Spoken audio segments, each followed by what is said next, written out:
Mateus 10, capítulo 28, que diz assim, só esse texto.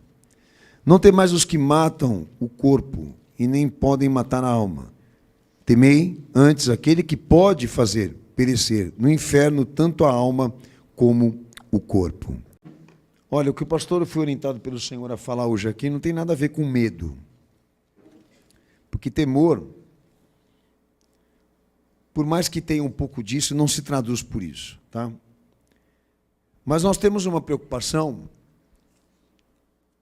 com esse tema hoje aqui, não só de aprofundamento da palavra sobre isso, mas também de esclarecimento no que diz respeito ao falso temor. Por quê?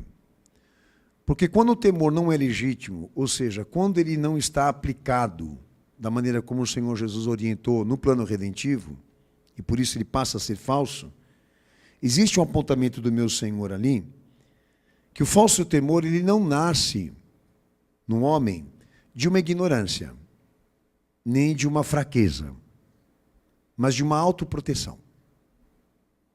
Esse falso temor, ele existe no homem por uma questão dele se proteger de alguma perda ou de alguma consequência resultante da fé.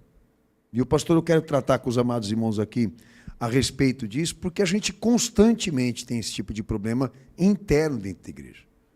Tá? De pessoas que demonstram a aparência do temor, mas não têm o temor. Entendeu? Tem o amor próprio, né? Tem o apego pelos interesses, mas não tem o temor.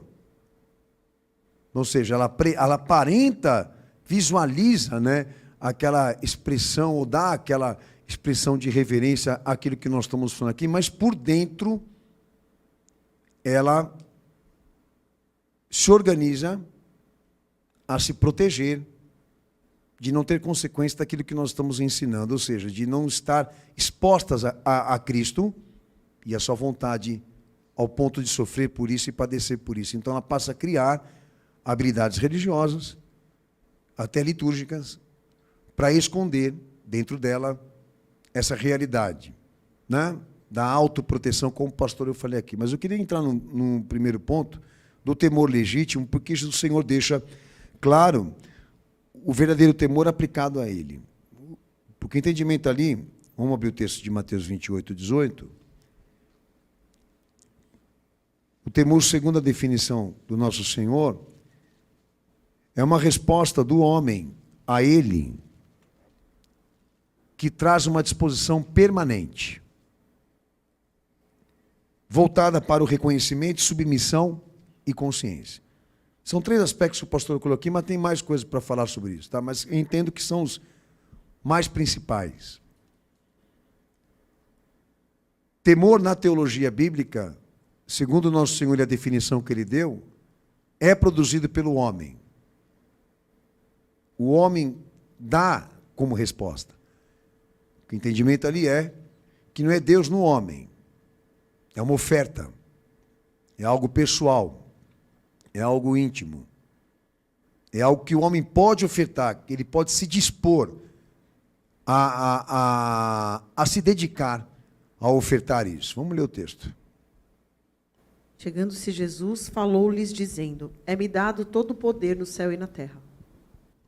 Primeiro detalhe que o Senhor colocou aos discípulos é a questão do reconhecimento, da autoridade messiânica dele. Isso aí já é um princípio de temor. Ou seja, de uma disposição de dar a ele o reconhecimento e o recebimento dessa autoridade. Essa resposta de reconhecimento e recebimento não sai de Deus, não sai da parte de Deus para o homem, mas do homem para Deus, tá?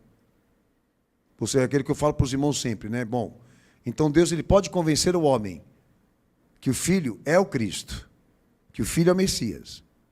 Mas a resposta parte do homem. Nunca de Deus pelo homem. Porque isso quebra a liberdade do homem e da sua escolha. Que a liberdade existe. Tanto para ele chegar a crer nisso, como também rejeitar isso. Porque Deus não pode, aproveitando que o pastor está falando disso, para ninguém ficar aqui acreditando nessa besteira de achar que Deus está representando agora aqueles que estão negando Cristo. Deus não pode representar aqueles que negam o Filho dele. Ele não pode assumir a culpa e a negligência e a ignorância daqueles que não estão crendo. Quer dizer o quê? Como ele não pode, por aquele que se nega a crer, ele também não pode assumir aquele que se posiciona a crer.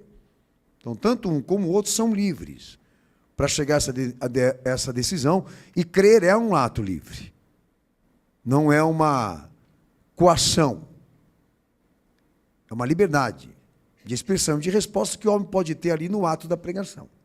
Então, Deus pode convencer, não obrigar o homem a crer. Ok?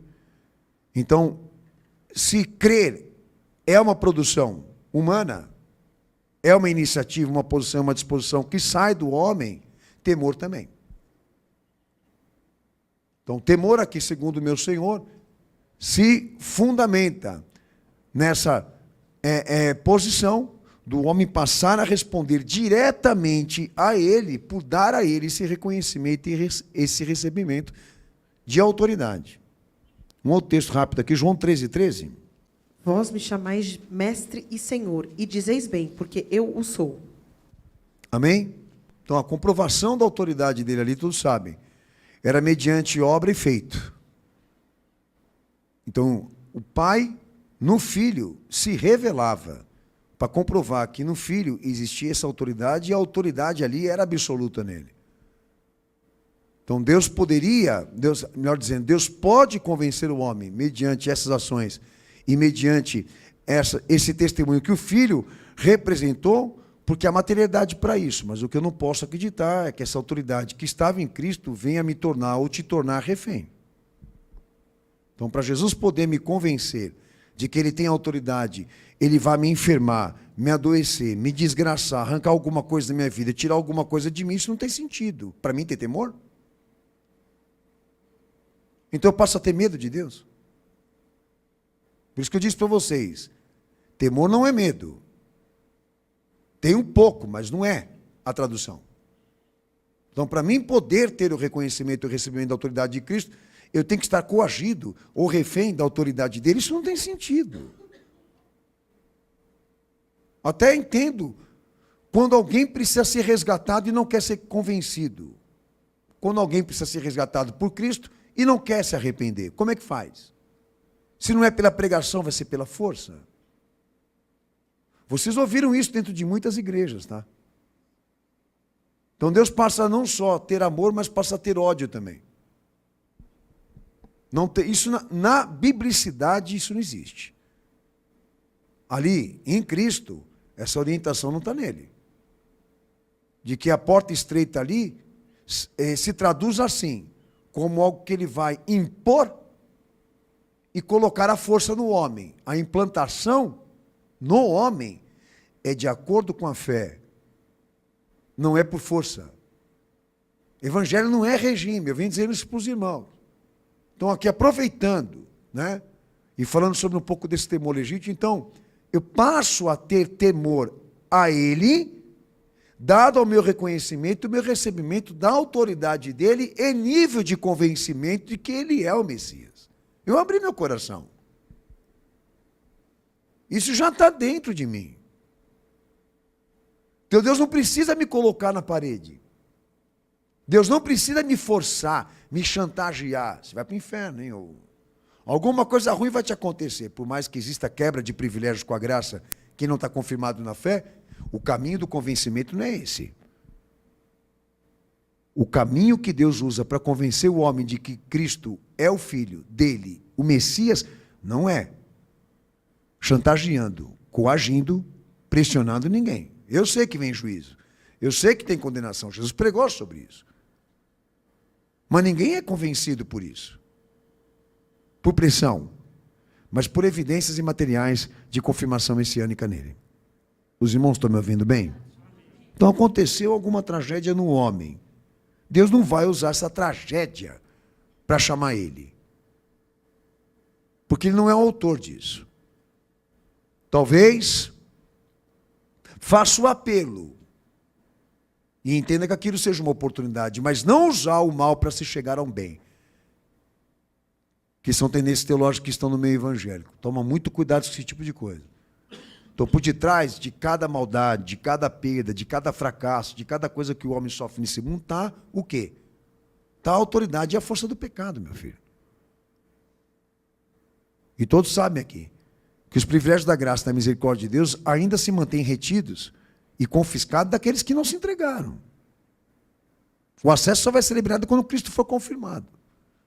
Mas para nós, que somos crentes em Jesus, que descemos a água do batismo, que confessamos esse Jesus, o reconhecimento e o recebimento da autoridade messiânica de Cristo veio por informação e confirmação de dados messiânicos. Então, o temor como resposta. O temor passa a sair de nós como forma de resposta e aplicado diretamente a ele. Não por medo, não por pressão, não por força, mas por convencimento do seu testemunho.